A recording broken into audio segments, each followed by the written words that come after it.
Good morning বন্ধুরা, কেমন আছো তোমরা সবাই? আশা করছি যেখানে আছো সবাই ভালো আছো। আর আমি আজকে খুবই ভালো আছি, খুবই খুশি আছি। এই যে দেখো, সকাল সকাল রেডি হয়ে গেছি। এদিকে আমার মাম্পি রেডি হচ্ছে, আর এই যে দেখো আমার দুষ্টু সোনা রেডি হয়ে বসে রয়েছে। আর এদিকে টোটো ফোন করে দিয়েছি, টোটো এক্ষুনি চলে আসবে। তো চলো, কোথায় যাচ্ছি, কি করছি সবটাই তোমাদের সঙ্গে শেয়ার করব। ঠিক আছে, চলো। লেট হয়ে গেছে, চলো। টোটো চলে আসবে এক্ষুনি, টোটো ফোন করে দিয়েছি। হ্যাঁ, চলো। রাস্তায় যদি পারি একটু শেয়ার করবো তোমাদের সঙ্গে, আর না হলে বাড়ি গিয়ে। ও যাই হোক, বলেই দিলাম যাচ্ছি বাপের বাড়িতে। ঠিক আছে, চলো, সাথে থেকো সারাদিন। আশা করছি ভিডিওটা ভালো লাগবে।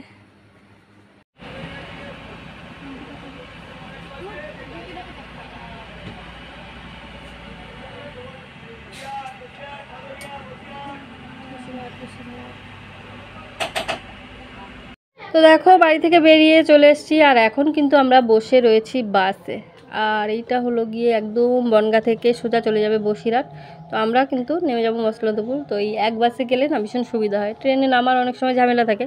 আর মসলন্দপুর স্টেশনটা হলো মানে ভীষণ সমস্যা আর কি ট্রেন থেকে নামতে। ওই জন্য কিন্তু আমরা যখন দুষ্টুর বাবার সাথে যাই না, তখন কিন্তু এইভাবে বাসেই যাই, তাতে আমাদের ভীষণ সুবিধা হয়। তো চলো, এবার কিন্তু পুরোটা গিয়ে তারপরে তোমাদের সঙ্গে আবার ভিডিওটা শেয়ার করছি।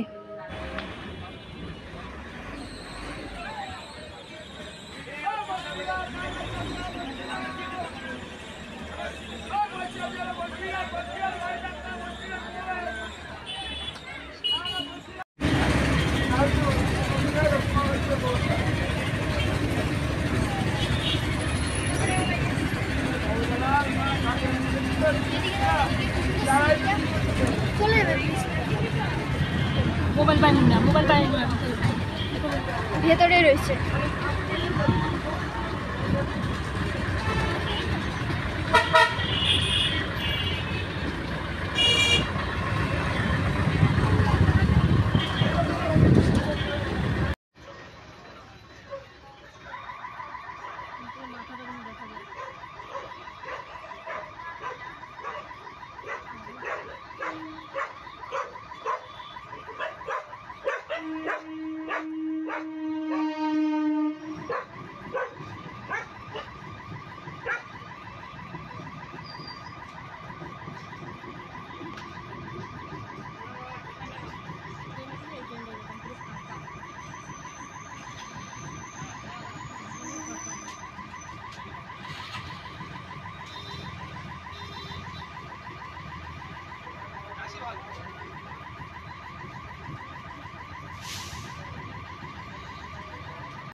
হ্যাঁ, এই যে দেখো বন্ধুরা, সবেমাত্র আসলাম।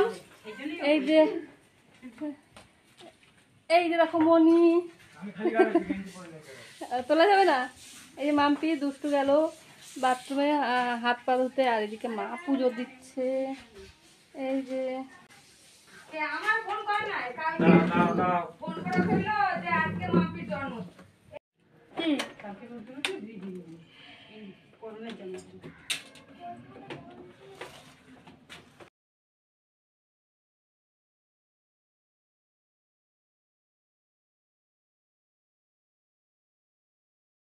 এদিকে দেখো, বৌদির শোকেসের মধ্যে একটা ইঁদুরের বাচ্চা হয়েছে। দেখো, কাগজপত্র পাতা যেখানে যা পেয়েছে নিয়ে এসে আর কি এইভাবে বাসা বেঁধেছে। যদিও শোকেসের ভিতরে এইখানটা কিছু ছিল না জিনিসপত্র, তো এর মধ্যে বাসা বেঁধে দেখো একটা বড় একটা ইঁদুর বসেছিল, কিন্তু ইঁদুরটা তার মধ্যে হয়েছে 5টা বাচ্চা।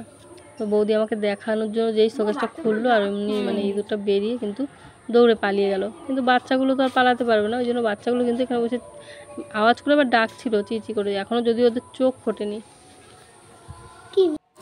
এদিকে দেখো, কাল রয়েছে আবার জন্মাষ্টমী, তো ওই জন্য এইখানে সবাই মিলে দেখো মহিলারা জল ভরতে বেরিয়েছে। তো জানি না কি একটা রিচুয়ালস আছে হয়তো ঠাকুরের আর কি, যেহেতু আমরা তো কৃষ্ণ ঠাকুরের ব্যাপারে খুব একটা জানি না, তো ওই জন্য যাই হোক জল ভরতে বেরিয়েছে, যেহেতু জন্মাষ্টমী অনুষ্ঠান হচ্ছে সেই জন্য লাগে। তো যাই হোক, চলো, অনেকটা কষ্ট হয়ে গেছে, অনেকটা সকালে বেরিয়েছি, সারাদিনের জার্নি। এখন একটু রেস্ট নিয়ে নেবো। আর ভিডিওটা কেমন লাগলো সেটা কিন্তু তোমরা কমেন্ট করে অবশ্যই জানিও। ভালো লাগলে লাইক কমেন্ট শেয়ার অবশ্যই করে দিও।